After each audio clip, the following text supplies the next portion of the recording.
This is the Dr. Marge Williams Show, and this morning my special guest is Miss Bayleigh Dayton, our Miss Missouri USA. Welcome, Bayleigh. Thank you, Dr. Marge. And with us also is her mother, the beautiful Mrs. Robin Dayton. Welcome, Mrs. Dayton. Thank you very much, Dr. Marge. Well, this is an exciting time, not only in history, but in the state of Missouri, because Miss Bayleigh serves as the first Miss Black USA, yes, representing the state of Missouri. I'm the first African American Miss Missouri USA. Okay, first African American Miss Missouri USA. Ma'am. Okay, well, we're excited about that. So, Bayleigh, tell us a little bit about how you got started into the pageantry. I actually started pretty late. Pageantry is normally, people assume that you start when you're young. My first pageant wasn't until I was 19. Okay. So this is my very third pageant. And it happened at a time where I was just kind of trying to find myself. And so I decided I was going to enter a pageant to be able to aid, with me getting back to the regular Bayleigh.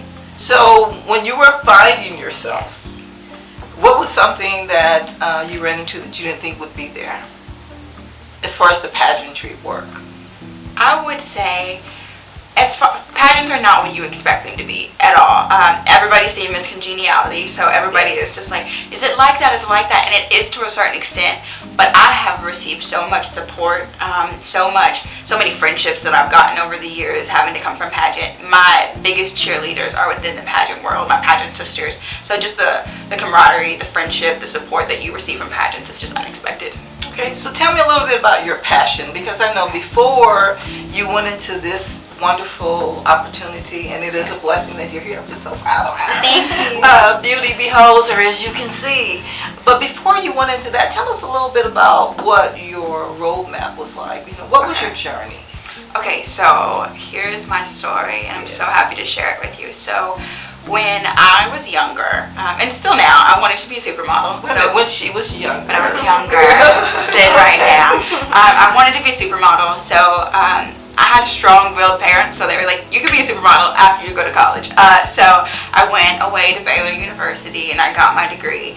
And the goal was always just to, go to New York and model. But along the way, something happened. So when I was 17, I was sexually assaulted, and it completely threw me off of my track. I was, for better words, I was just kind of lost in, okay, who am I now? What do I do? Where is my self-worth? Where does it lie?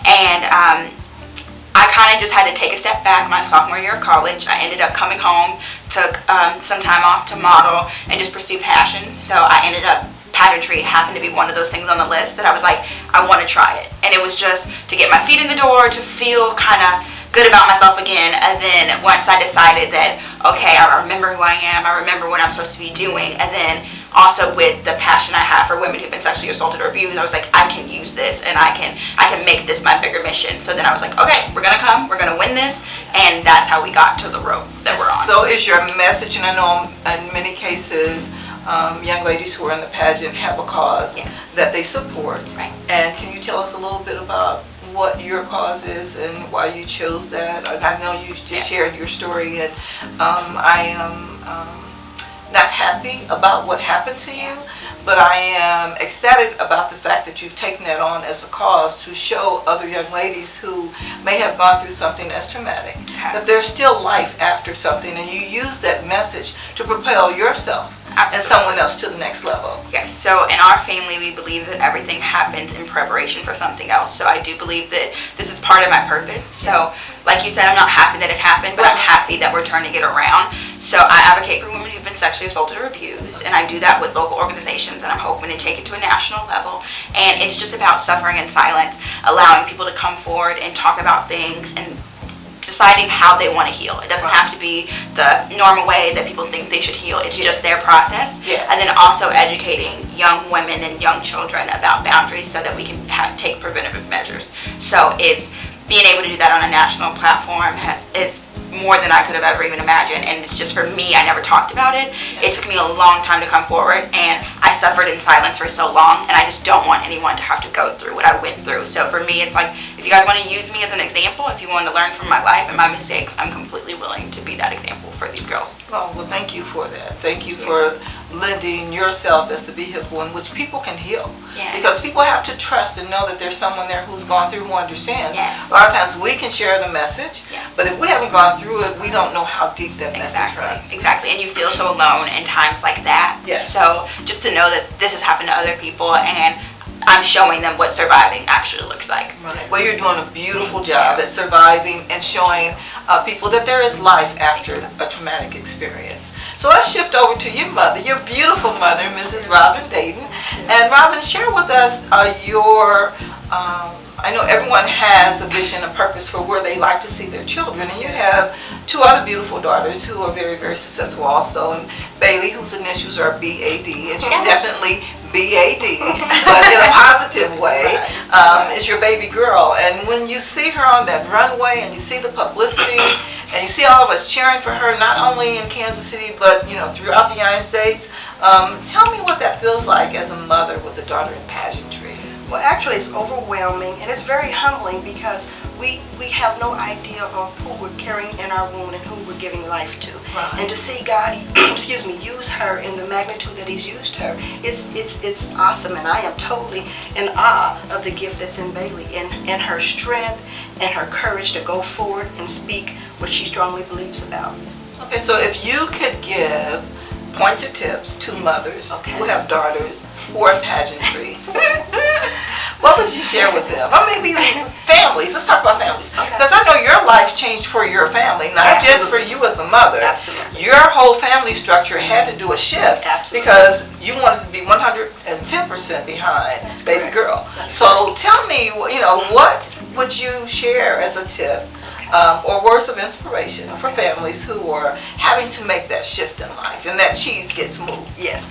Well, for us, as Bayleigh said, she was not brought up in the world of pageantry, so she really just woke up one morning and said, I'm gonna get involved in pageant. And we were like, what? I mean, we had to learn the difference between USA, America's pageant system. I mean, we knew nothing. We were novice. But because we loved her and supported her, we did our research. We asked tons of questions. We made a few mistakes along the way, but she was patient with us, and we have been patient with her. But the main thing is that when your child has a vision, Bayleigh is a free spirit, so like we said, she just woke up one day, and I believe the Lord spoke to her. She woke up one day and said, I'm going to do this. So when you have a child that's a free spirit, then you have to become a free spirit. You have to support them. You have to be able to move around like pawns on a game of chess, and you have to be flexible. That's the best word. You have to be flexible. And so that's what we've done. That's what we've done to accommodate Bayleigh. And so Bayleigh, if you wanted to take this opportunity to, and your mom is here, but we know that they're your wonderful dad and your two sisters, if you wanted to say something personally to them that the whole world would get a chance to see, would you look at mommy and share what would that be with mommy at this moment? It would be, thank you for allowing me to be a free spirit, because I am the most free spirited in the family, and when I move, you guys move with me, and that means the world to me. There's never any pushback. There's always, okay, how can we rally behind her? And sometimes when my dream is too big and I can't do it by myself, they take the reins completely. Like, thank you for making my dream a reality. Thank you for being our well-oiled machine. And thank you for helping me get to the next level.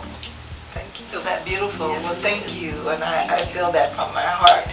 In my heart, from my heart, from you to your mom, and those words were beautiful. And the other thing I want to ask you about is, as you move forward in the pageantry, and I know that you're getting ready for that big night, can you tell me, as you're moving forward, just maybe 2 or 3 things that are going on in your mind as you're preparing that we're all going to be watching her, we're all going to be tuned in on that night, and there is an opportunity to vote. Yes. And you can share that also, that information. But as you're preparing for that, how do you prioritize? Because I know your mind is probably racing with, what do I do first? And how do I handle this? Because even though you have a great support system, there's some things that baby girl has to do by herself. There's a lot of things. Yes. Okay, so it will be May 14th, live on Fox, 7, 6 Central, and you will be able to vote on the Miss Universe app, so make sure you vote me so I can make sure I'm in the top 15. Vote Bayleigh. But the thing that I would like to share is that mental training is the most important. You have to make sure that your mind is right. You have to feed your spirit, because if you don't, somebody else will. And I'm 100% sure what they feed you is negative versus what you can feed yourself, which is always positive energy. I don't allow the naysayers to get to me. I just have to push through, be positive, and be my #1 fan. And then also, this has been driven into me. If the door weren't meant to walk through, you wouldn't be led to it. That's right. So I'm here, I see my door. I wouldn't have known how to get to it unless he led me here, and it's meant for me to walk through. So I don't have to second guess myself or ask why I'm here or question if I'm good enough to be here. I'm at the door, so why not walk through it? Absolutely, absolutely. Put on those heels, strut your stuff. Walk through. Mom showed you how to put that baby in the wall. So we're going to put it on and we're going to walk through, and we're all going to be cheering for you. Mom, are there any last words you'd like to share with Bayleigh or with people who may have children interested in being in the pageantry? Well, if you have children that are interested in being in the pageantry, I think I said it earlier, you need to educate yourself and be involved in the system and support your children. Don't tell them that they're not good enough. Don't tell them that they don't measure up, because they do. And so they will listen to you. You're their positive reinforcement, and you be that strong support system that your children need in every aspect of their life, not just pageantry. I'd like to thank both of you wonderful ladies for being here today and sharing the information. We talk about African Americans and being the first. We have a lot of firsts. And Bayleigh, what I want you to remember is, I know that whatever the destiny is on that night will be the destiny that is for you. And that you're here in such a time as this because it was preordained. God chose your mom to put you in this place. He knew a long time ago that this was going to come for you. There's something that you may not know now that will reveal itself years to come, far away down the line, and you'll look back on these days to say, what did I do? Who did I touch, and how did I reach out? So we thank you for being here today and sharing your story. We'd say, go with our many blessings. All eyes are going to be upon you, but we know that you know how to handle that. It's not something that's going to be uncommon as you go through this next charge. And we know that whatever the outcome is, it's going to be the outcome it's supposed to be. And I know what the outcome is. It's a go Bayleigh. We know who's going to reign the title. And one last thing before we leave, tell me about that crown. Now, I know the crown that you have on today is not the crown they're going to crown you with that night. But tell us a little bit about the weight. You had a crown that you received when you were in the first pageantry. Weight-wise, what's the difference in the weight in the crowns that you have? It's a big difference. Okay.